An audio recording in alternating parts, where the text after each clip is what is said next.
Hello, Professor Didi here today, talking about more of international relations related to global governance, international law, and organizations. Think of today's video this way: the rules of the road. Not everyone always obeys the rules of the road. Globalization tends to reduce the capacity of states to exercise political power over a territory. But as non-state actors gain power in the international system, the system is shifting towards one of many different types of actors. Attempts to reduce chaos in international politics by making peace and cooperation among states has been happening since the 17th century. Two ways to reduce international anarchy is international law, the rules and norms, and organizations, formal and informal groups. International law has evolved a lot since the Middle Ages with the nation-state system. International law has a lack of a single authority or institution to enforce laws. A lot of times you have to rely on the goodwill of other states to say, we'll follow the rules. In many ways, it can only be enforced through reciprocity, sanctions, or reprisals. There's no global judicial legislative body capable of binding rules together to make people do things. Sources of international law include treaties and customary practices that states are established worldwide to kind of obey. Treaties are similar to written contracts and impose an obligation to do something. Diplomacy. The freedom from arrest and persecution with diplomatic immunity is also very important in this system. It accredits government officials residing in a visiting country some level of freedom from moving around. State sovereignty in international law says states have the authority to govern their internal affairs and manage their relations with others. But in a lot of countries, you have violence and corruption issues. There's no single international authority. International law is often violated by rogue states like North Korea, especially when compliance is counter to what other countries want. Most governments justify those actions in terms of these international laws, even when to legitimacy by the actions, such as Iraq, 2003 by the United States, and important is called in the Internet human rights. The idea that an aspect of international law rights. The ancient humans had inalienable rights for besides the Greek and those Russian philosophers relatively guaranteed concept rights under yes, their law is a national law, new treaty, things, but intertreating people, laws and things. World War II for treated nations by principle after world human rights, the Universal Declaration of Rights of Human Rights into the Eleanor Roosevelt Declaration rights, creating range under civil and political rights, freedom of assembly, freedom of expression, the right to participate in government, economic and social rights, the right to education, the right to work, the right to cultural community, and calls for a just global society. The Universal Declaration of Human Rights is not binding on all UN members. The UN Charter allows states to use force in self-defense. The International Criminal Court, the ICC, was established creating a court with the power to try individuals accused of egregious crimes against humanity. The U.S. and Russia have refused to sign the treaty because they fear it will be used as a means to prosecute U.S. soldiers or presidents or high-ranking officials. A few other things about rights in general. Most people have realized women have a major influence on human development, and their treatment is an issue affecting all. Women are disadvantaged relative to men, being given less access to education, less prestigious jobs, and earning pay. Women hold about 15% of parliamentary seats worldwide and are more than 50% of the population. More educated women equal a better society and a lower birth rate. Gender inequality is less pronounced in the global north. Where democracy flourishes, human development flourishes. When it comes to human rights being enforced, the Nuremberg trials after World War II were held in response to Nazi war crimes.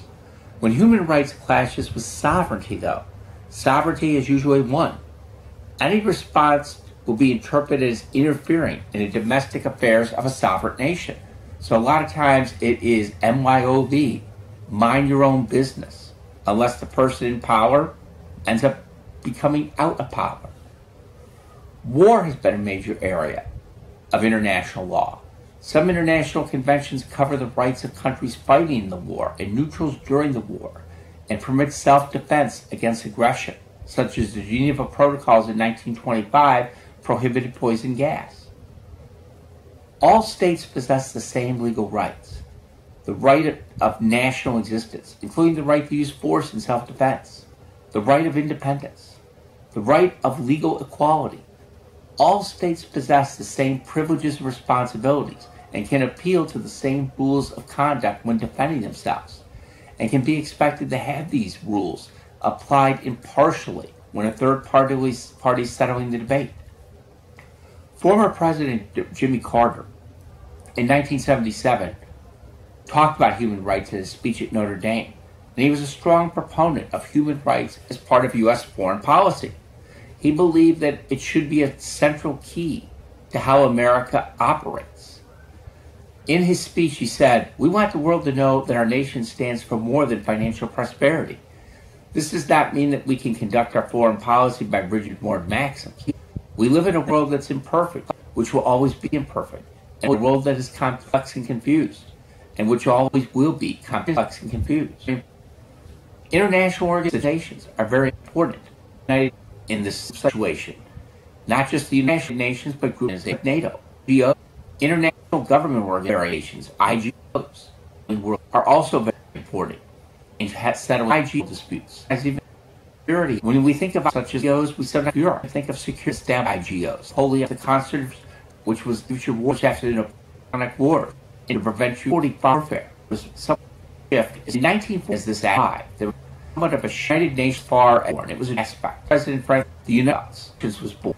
The dream of was the main rose of national peace, security. The idea to promote cooperative peace and nations friendly equals relations. The UN attempt would rectify them in peace of the League of Nations. The UN deserves a full stakes to resolve nation conflicts.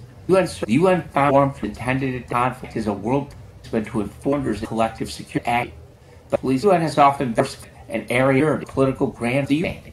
And is the UN perfect? No. Has it solved every problem? No. Has it stopped every war? No. But has it prevented any wars? Has it resolved many problems? Yes. The UN General Assembly has over 190 member states, equally represented, with each state or country getting one vote. Decisions are reached by a simple majority. Resolutions passed are only recommendations. 75% of the UN members are from the global south. Another aspect that's important with the United Nations is the Security Council. It has the responsibility for organizing collective security operations, dispatching peacekeeping missions, and imposing sanctions to punish aggressors. The Security Council has 5 permanent members: the United States, Russia, China, France, and the United Kingdom, and operates under the rule that a veto by any of those 5 members can kill any proposal. So, if someone proposes sending a bunch of troops into the Ukraine, Russia would probably veto it. Many people have said that Council membership should better reflect the current political makeup, such as maybe replacing France with a country like India. The Secretary General of the United Nations serves a 5-year term and is the Chief Executive Officer of the UN, but has very little power to act. It's more a symbolic role. Kofi Annan sought him to strengthen the UN's traditional role of peace enforcement and to ensure human rights. Also related to some of this with international situations, the International Court of Justice, the IJC, or the World Court, is headquartered in The Hague and is the UN's principal judicial body. The 15 justices are elected by the General Assembly and Security Council.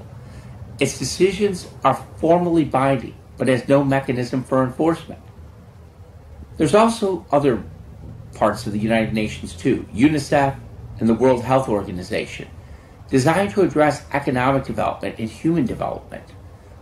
Others focus on environmental issues and development. The problem is with the United Nations, it also has to depend on the goodwill of other nations to enforce its decisions. In its history, the UN has conducted peacekeeping missions. During the Cold War, the United Nations' contribution to peace was establishing ceasefires and putting UN troops in various countries to basically have a buffer zone to make sure everyone plays nice. The UN's effectiveness has been hampered by national sovereignty. Like the League of Nations, the UN cannot force any state to comply with its resolutions unless the majority of powers are committed to enforcing UN decisions at the point of a barrel of a gun, if necessary. The UN has acted as a world forum for discussion of issues and has provided coordination of humanitarian relief. It has facilitated collective security when major powers have agreed on how to meet a specific threat. It has not, however, brought about world peace. It cannot, and it was not designed to do so. The UN's greatest challenge for the future will be to adapt its structure and missions to the changing international system.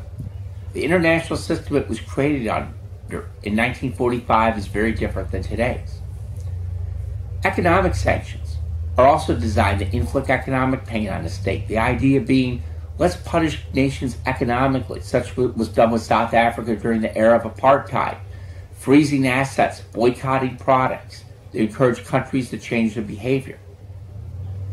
Economic IGOs focus on the global economy. The World Bank was created in 1944 at Bretton Woods to support the reconstruction efforts in Europe after World War II. The idea was, let's have a banking system that will help poor nations. Non-governmental organizations are also very important. Greenpeace, the Red Cross, Amnesty International operate independently from governments, but often when they speak up, everyone stops and listens, and they're very important in their role. International law and organizations are usually designed to promote cooperation. As long as international relations are based on national sovereignty, international law and organizations will be essentially limited. The international system is complex, as I've said. You have a lot of these different rivalries. You have a lot of different interlocking mechanisms. Has the United Nations, as I said, been perfect? No. But a lot of these international groups and a variety of things, economically, socially, and politically, have helped make the world a more stable place.